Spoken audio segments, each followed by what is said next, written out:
дар доираи сиёсати фарҳангпарваронии асосгузори сулҳу ваҳдати миллӣ пешвои миллат президенти ҷумҳурии Тоҷикистон муҳтарам Эмомалӣ Раҳмон ва бахшида ба ҷашни 35-солагии истиқлоли давлати ҷумҳурии Тоҷикистон дар ҷамоати деҳоти Палдораки ноҳияи Мастчоҳ маркази фарҳанг мавриди истифода қарор гирифт. зимни ифтитоҳи он вазири фарҳанги ҷумҳурии Тоҷикистон, муовини раиси вилояти Суғд, намояндагони бахши фарҳанги вилоят ва ноҳияи Мастчоҳ иштирок намуданд.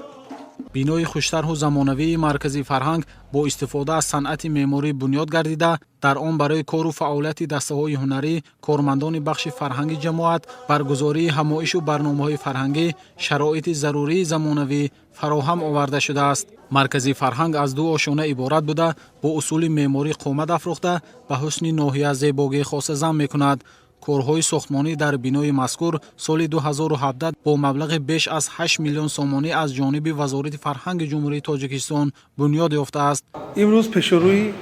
истиқболи ҷашни 35-солагии истиқлоли давлати ҷумҳурии Тоҷикистон як ҷашни муқаддас барои мо, тамоми кишвар як фазои раванди ободкори сӯзандагӣ фаро гирифтааст ва хушбахтона имрӯз дар доираи иҷрои дастури супоришҳои пешвои муаззами миллат президенти ҷумҳурии муҳтарам Эмомалӣ Раҳмон дар як деҳоти дурдасти кишварамо, яъне ҷамоати деҳати Палдораки ноҳияи Мастчоҳи вилояти Суғд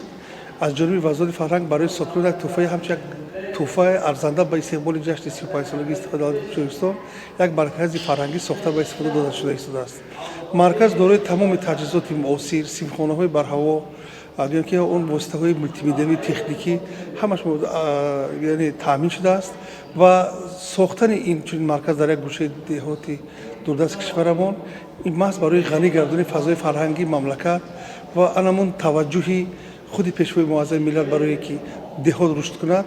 равона карда шудааст. зимни ифтитоҳ таъкид гардид, ки маркази фарҳанг аз 19 ҳуҷраи барҳавои замонавии корӣ ва толори намоиш барои 200 ҷойи нишаст иборат мебошад. бинои мазкур дорои ҳуҷраҳо барои баргузории маҳфилҳои рубобнавозону доиранавозон, 6 мақомсароӣ ва фолклор, рассомӣ ва ҳунарҳои халқӣ, рақсу дӯзандагӣ ва китобхона, инчунин дорои нуқтаи нигаҳдории либосҳои ҳунармандон ва ҳуҷраҳои техникӣ мебошад. ифтитоҳи ин маркази фарҳанг боиси хушҳолии фарҳангчиёни ноҳия ва сокинон гардид, зеро дар шароити наву замонавӣ кору фаъолият намудан ва баргузор намудани чорабиниҳои ҷашнӣ дар толори бошгӯҳ метавонад дар рушди фарҳанги миллӣ заминагузор бошад.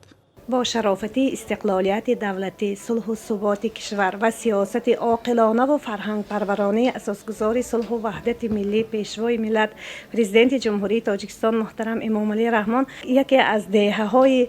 ناحیه مستچوح پلدارک که چنین یک قصر با شکوه فرهنگ بنیاد گردید که باعث افتخار، خوشنودی و سربلندی است و این نشانه صلح و ثبات، تنظیم و خاطرجمعی، آبادکاری همین دیار عزیزمان است.